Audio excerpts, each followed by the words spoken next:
morning, class 11. So today we will be talking about the Archimedes principle, as I told you in my previous class.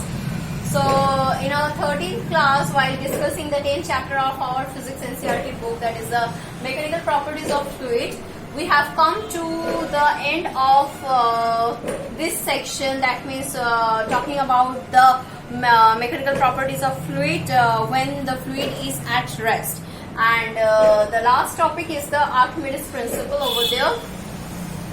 It is not the last topic of the chapter, it is the last topic of the section when the fluid is at rest. Okay. Now, based on that, we have, though you have read this in your class 9 syllabus, then also again we will recapitulate and try to see the mathematical explanation or the proof behind this statement. So for that, let us see the Archimedes principle.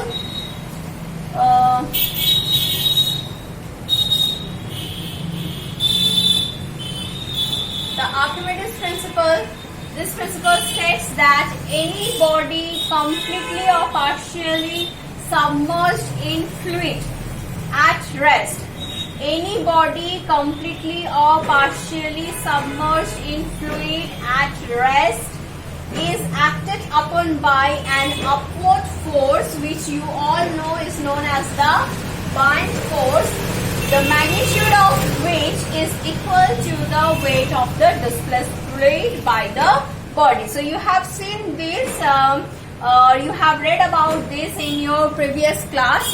Now today we will be talking, we will be mainly seeing its mathematical proof. For that, let us first consider a diagram.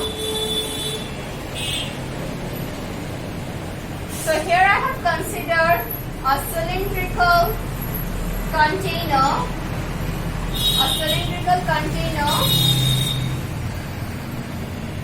which contains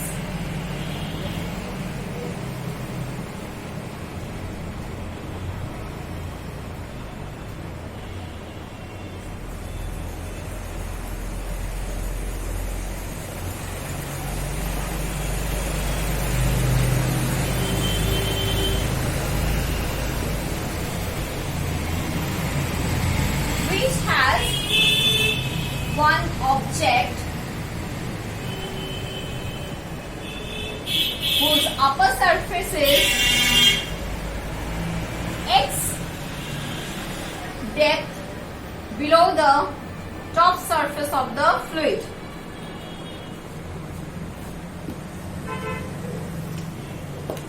And its lower surface is at a depth of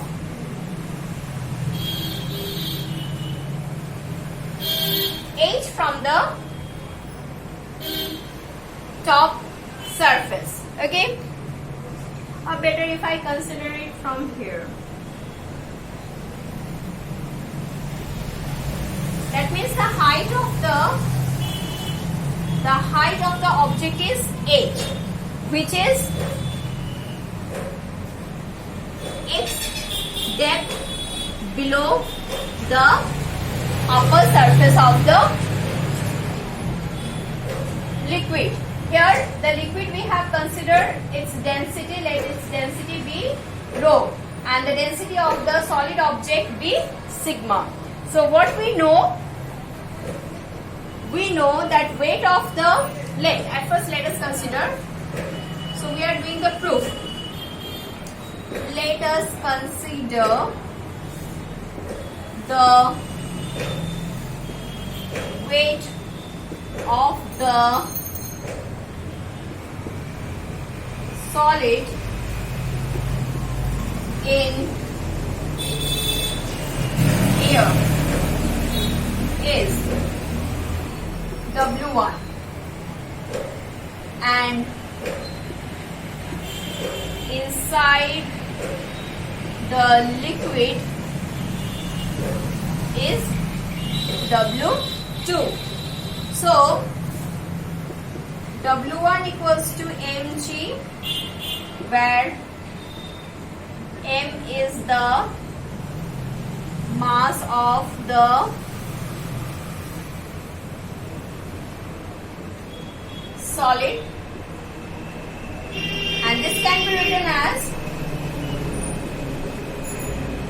rho h, rho a h g. Okay, where a is the surface area. Now, the force exerted by the liquid at its first surface, if F1 force is exerted by the liquid on its top surface and F2 is the force exerted by the liquid on its bottom surface, then how can we write this F1 and F2?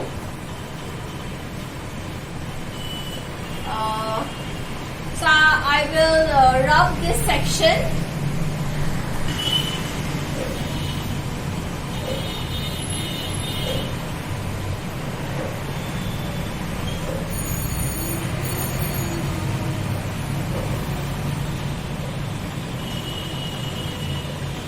Okay. So now, so as well I was telling you F1 and F2. Therefore, F1 equals to P1, not rho, P1A, and F2 equals to P2A, where P1 and P2 are the pressures of the liquid on the top and the bottom surface. So this P1 and P2 can be written as P1 equals to X rho G, whereas P2 equals to X plus H, that is the total depth from the surface of the liquid, rho G. Okay, so as you can see that P2 is greater than P1, so obviously F2 is greater than F1. Since P2 is greater than P1, which implies F2 is greater than F1. So the net force or the resultant force which acts on the submerged body is the buoyant force, due to which the difference in the weight can be observed. So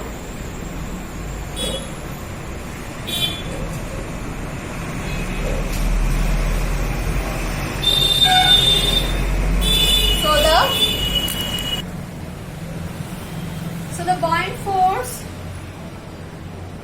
or upthrust. So the buoyant force or upthrust,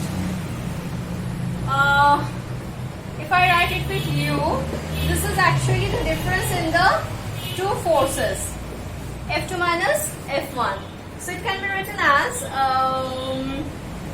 okay, so let us write it down. F2, that means P2A. So X plus H A rho G minus X rho G. Okay. So this will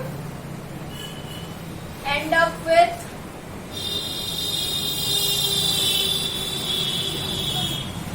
X A rho, A will be here. X A rho G minus X A rho G will get cancelled, and hence it will be A H rho G.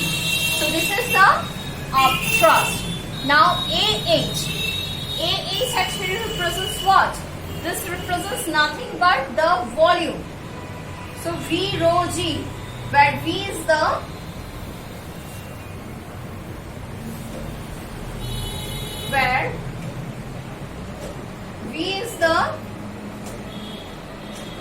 volume of the submerged solid. Okay, so U equals to V rho G, and hence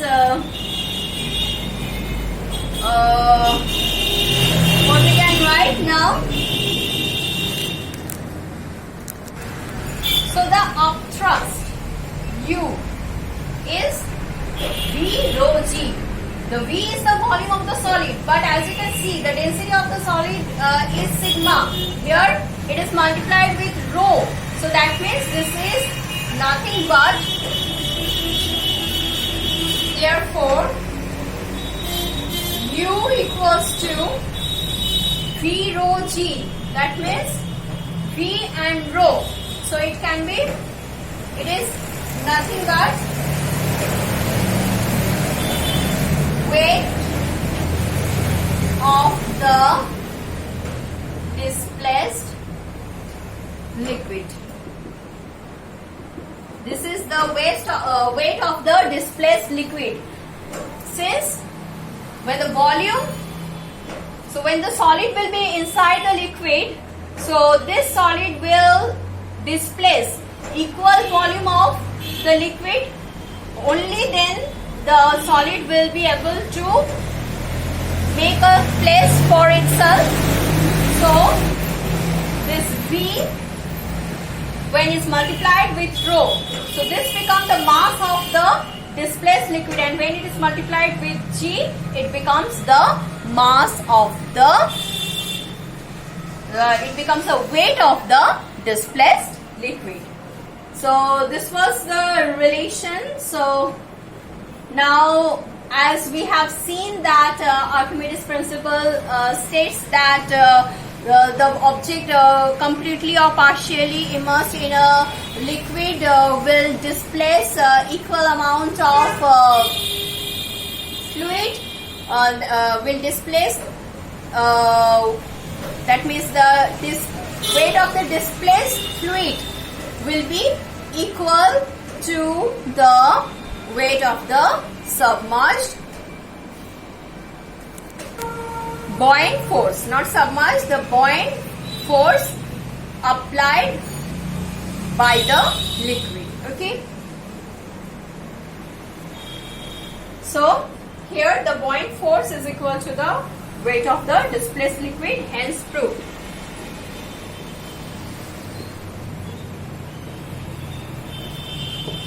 Okay.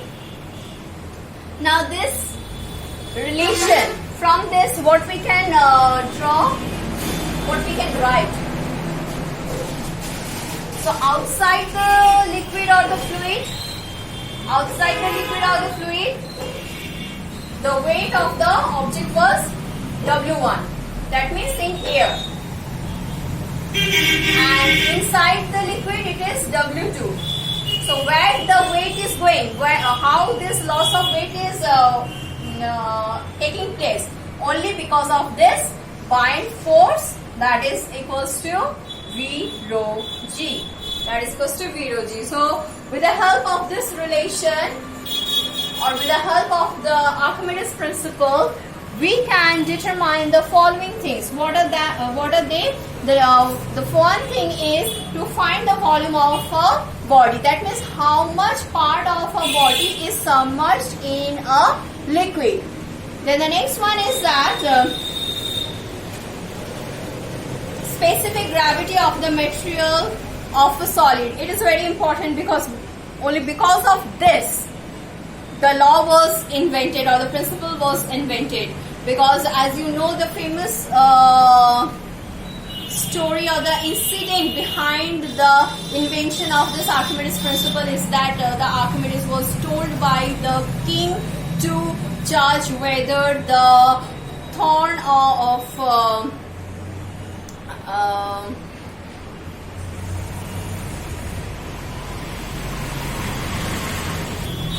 the crown. The crown was made by the goldsmith, whether it is made of pure gold or not.